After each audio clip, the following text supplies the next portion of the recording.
ब्रह्मा विष्णु महेश्वर माया और धर्मराया कहिए। इस काल को धर्मराय भी बोलते क्योंकि ये अपने आप को कहता मैं धर्म का राज करता हूं, जो जैसा करता हूं वैसा ही फल देता हूं। ब्रह्मा विष्णु महेश्वर माया और धर्मराया कहिए, इन पांचों मिल पर पंच बनाया वाणी हमरी लहिए। परमात्मा कहते हैं गरीबदास जी को ज्ञान दिया। गरीबदास जी परमेश्वर की महिमा प्रकट कर रहे हैं अपनी वाणी में। जैसा कि कबीर सागर में आपने देखा कि कबीर परमेश्वर ने 600 वर्ष पहले कहा था कि 12वां पंथ जो गरीबदास पंथ होगा और उसका प्रवर्तक होगा वो 1774 में उसका जन्म होगा। उसमें 75 गलती से लिखा है कबीर सागर में। और उससे मेरी महिमा की वाणी प्रकट होगी। लेकिन वो गरीबदास पंथ वाले भी उस वाणी को नहीं समझ सकेंगे। फिर 12वें पंथ में चल के हम ही आएंगे और फिर उस वाणी को निर्णय करके समझाएंगे। सब पंथों को मिटाकर एक ही पंथ चलाएंगे। तो ये परमेश्वर की महिमा की वाणी गरीबदास जी ने प्रकट की है कि कबीर जी क्या बताना चाहते हैं। क्या बताते हैं कबीर जी, इन पांचों मिल जीव अटकाए, युग युगन हम आन छुटाए। इन पांचों ने मिलकर तुम्हें यहाँ फंसा रखा है और युग युग प्रत्येक युग में आके हम ही छुड़वाते हैं तुम्हारे को इनसे। सत्य भक्ति करवा के सच्चा ज्ञान दे के तुम्हारा विश्वास दृढ़ करा के और सतलोक ले जाते हैं। बंदी छोड़ हमारा नामम, अजर अमर है अस्थिर ठामम। कबीर परमेश्वर कहते हैं बंदी छोड़ है मेरा नाम, यानी बंद छुड़वाने वाले। और हमारा स्थान सतलोक अजर अमर है, वो कभी नष्ट नहीं होता। वो शाश्वतम स्थानम, वो सनातन परम धाम है जो हमारा वास्तविक स्थान है। अब इनकी महिमा क्या बताते हैं। पीर पीर पैगंबर कुतुब ओलिया सुर नर मुनिजन ज्ञानी, एत्या क्यों तो रा ना पाया यजम कै बंधे प्राणी। हे बंदी छोड़। अब ये है ये सूक्ष्म वेद। इस सूक्ष्म यानी सच्चिदानंद घन की वाणी, इसके एक श्लोक को अनुवाद करने के लिए पीर पैगंबर कुतुब ओलिया सुर नर मुनिजन ज्ञानी, इत्या को तो रा ना पाया ये काल के बंधे प्राणी।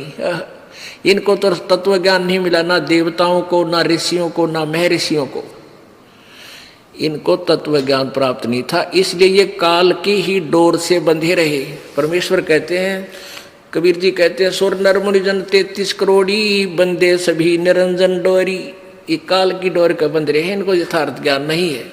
और पुण्यात्मा यहाँ एक बात समस्या आ जाती है कि क्या ब्रह्मा विष्णु महेश और देव ऋषियों ने किसी को ज्ञान नहीं था? हाँ, किसी को ज्ञान नहीं था। अब या फिर कुनीन होगी या अलग उतरा, अलग में उतरा नहीं, हमारे दिमाग में स्वीकार्य नहीं हो, गले नहीं उतरेगी। लेकिन यह उतारेंगे गले, वो गले उतरे अंदर जाए बिना दवाई काम नहीं करे, अगर ऊपर रहेगी तो इसके लिए फिर आपको प्रमाण दिखाना पड़ेगा। पुण्यात्माओं, प्रत्येक सत्संग में, ये सत्संग कहो या लेक्चर कहो या क्लास कहो, ये पीरियड कहो, ये प्रत्येक पीरियड में यहाँ एक सामूहिक सत्संग सतल है। क्या होता है कि जैसे ये 3-4 दिन का हम लगातार इसलिए करते हैं कि एक परिवार में 5-6 सदस्य हैं, तो 2 आ जाते हैं पहले दिन, वो चले जाते हैं सत्संग, एक सुनकर दिन का मान ले। फिर शाम में दूसरे आ जाते हैं, आसपास हैं तो यहाँ आसपास का ऐसा है, और फिर तीसरे आ जाते हैं अगले दिन। तो ऐसे वो अपना 3 दिनों में टर्न वाइज सारे लाभ उठा ले जाते हैं। तो इसलिए दास चाहता है कि रह कर ये रेग मार बार बार मारा जा, ताकि सब का मैल उतर जाए। और जो पुण्यात्मा बार बार सुनते हैं प्रभु की महिमा, चाहे 1,00,000 बार सुन ले तो बार भी आनंद आना चाहिए। यदि आपको आनंद नहीं आ रहा कि तो कल सुनी थी आज भी फिर सुना रहे हैं गुरु जी, तो आप असवस्थ है, आप अभी भक्ति योग नहीं हुए हो। जैसे व्यक्ति को बुखार हो जाता, मलेरिया, उसको रोटी भी कड़वी लगती है, मनुखा दाख भी कड़वी लगती है, और उसका इलाज क्या है? कड़वी लग गए हैं तो कुनीन कड़वी खानी पड़ेगी, फिर वो स्वस्थ होगा। और स्वस्थ होने के बाद फिर वो सूखी रोटी भी उसको मीठी लगेगी। ऐसे ही जो व्यक्ति पहली बार सत्संग सुनता है उसको ये ज्ञान अटपटा सा लगता, पर सुनता रहे, फांकी मार इसकी, ना चाहते हुए जैसे गोली ना चाहते हुए भी गटक जाया करें, ना चाहते हुए सुनते रहना इस ज्ञान को। ये कानों के माध्यम से आपके पेट में जाएगी कुनीन और फिर साफ कर देगी अंदर से, जिससे आपको कड़वापन था। अब दिखाते हैं कि न ब्रह्मा सुर नर मुनिजन 33 करोड़ी, बंदे सभी निरंजन डोरी, पीर पैगंबर कुतुब ओलिया सुर नर मुनिजन ज्ञानी, एत्या को तो रा ना पाया ये जम के बंधे प्राणी। ये वाणी परमात्मा की। अब इस वाणी को सिद्ध करना अति आवश्यक है, नहीं तो कोई भी नहीं मानेगा कि ब्रह्मा विष्णु महेश सुर माने देवता है। इन देवताओं को ज्ञान नहीं था और इन मुनियों को ब्राह्मणों को कोई ज्ञान नहीं था, ऋषियों को तत्व बिल्कुल भी ABC ये तो वेद ज्ञान था ही नहीं इनको। अब ये सिद्ध करेंगे अपने सदग्रंथ श्रीमद् देवी भागवत। देखिए तो पुण्यात्मा, इस जितनी बार भी आप सत्संग सुन रहे हो और आपको प्रत्येक जितनी बार भी रह कर जो बार बार रिपीट भी की जाती है तो भी अच्छी लगती है, तो आप स्वस्थ हो। जैसे सुबह रोटी खाई आपने और शाम ने फिर आपकी रुचि रोटी भोजन में है तो आप स्वस्थ हो। यदि अरुचि है तो आप अस्वस्थ हो लिए वो कड़वी दवाई फिर खाओ। कहने का भाव ये है कि ये मान लिया आपको लगता है गुरु जी ने कल भी दिखाई थी, परसों भी दिखाई थी, ऐसा मन में आता है तो आप अभी अस्वस्थ है, पर फिर सुन इस कड़वी दवाई न खाता ही रहे, अरुचि से भी सुनता रहे, ये रोग ऐसे ही कट जाएगा। फिर आपको चाहे 100 बार सुननी पड़े 100 बार अच्छी लगेगी। अब देखिएगा श्रीमद् देवी भागवत गीता प्रेस गोरखपुर से प्रकाशित है।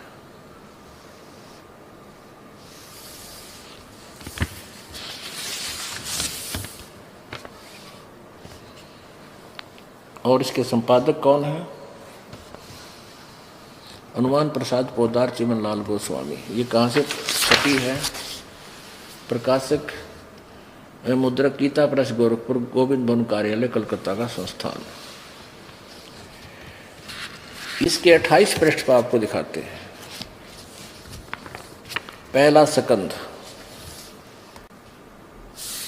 पृष्ठ नंबर 28 पे और संक्षिप्त देवी भागवत। नारद जी और व्यास की वार्ता हो रही है, यहां देखिएगा। नारद जी ने कहा, महाभाग व्यास जी, तुम इस विषय में जो पूछ रहे हो ठीक यही प्रश्न मेरे पिताजी ने भगवान श्री हरि से किया था। यहां देखना, ये वे चराचर जगत के आश्रय दाता, जगतगुरु एवं देवताओं के भी देवता हैं। ऐसे जगत प्रभु भगवान श्री हरि यानी विष्णु जी महान तप कर रहे थे, उनकी समाधि लगी थी। यह देखकर मेरे पिता ब्रह्मा जी को बड़ा आश्चर्य हुआ। अतः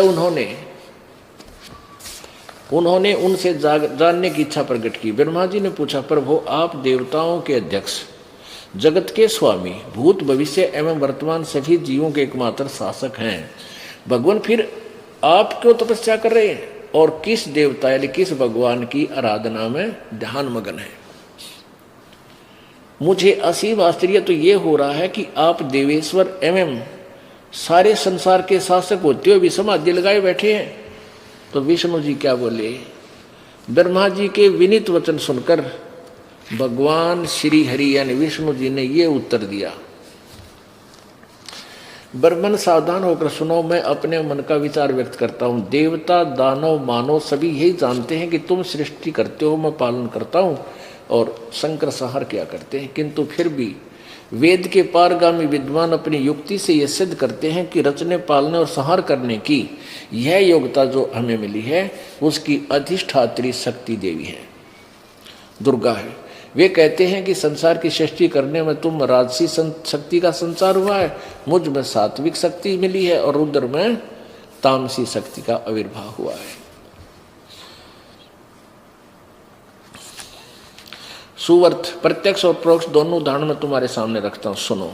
यह निश्चित बात है कि उस शक्ति यानी दुर्गा के अधीन होकर मैं इस शेष नाग की सैया पर सोता हूँ, सृष्टि करने का अवसर आती जाग जाता हूँ, मैं सदा तप करने में लगा रहता हूँ। इस शक्ति के शासन से कभी मुक्त नहीं रह सकता। कभी अवसर मिला तो लक्ष्मी के साथ सुखपूर्वक समय बिताने का सौभाग्य प्राप्त होता है। मैं कभी तो दानवों के साथ युद्ध करता रहता हूँ, कभी अखिल जगत को भय पहुंचाने वाले दैत्यों के विकराल शरीरों को शांत करना मेरा परम कर्तव्य हो जाता है। और फिर क्या कहते हैं, अब यहाँ तोड़ पाड़ दिया विष्णु जी ने अपने ज्ञान का। मुझे सब प्रकार से शक्ति के अधीन होकर रहना पड़ता है, उन्हीं भगवती शक्ति का मैं निरंतर ध्यान किया करता हूँ। और ब्रह्मा जी मेरी जानकारी में इन भगवती शक्ति से यानी दुर्गा से बढ़कर और कोई देवता नहीं, कोई और भगवान को नहीं। ओ तेरा गजब। अब आगे परमात्मा की वो वाणी, स्वर नर मुनि जन 33 करोड़ी, ये बंधे सभी काल की डोरी। इन ब्रह्म तक का विज्ञान कोई ना, वेदों का विज्ञान नहीं विष्णु जी को ना ब्रह्मा जी को। अब देख दुर्गा क्या बताती है, ये कहता है कि मैं तो दुर्गा से ऊपर कोई भगवान नहीं मानता, देव नहीं मानता। और देवी क्या कहती है कि ब्रह्म की पूजा करो, उसका ओम नाम है, सब बातें छोड़ दो। बता भाई, अभी नकित कित रो है। अब 562 पृष्ठ पे आपको दिखाते हैं। श्री 7वां सकंद संक्षिप्त देवी पुराण देवी भागवत 562। अब देवी बता रही है, हिमालय को ज्ञान उपदेश दे रही है, ब्रह्म स्वरूप का वर्णन।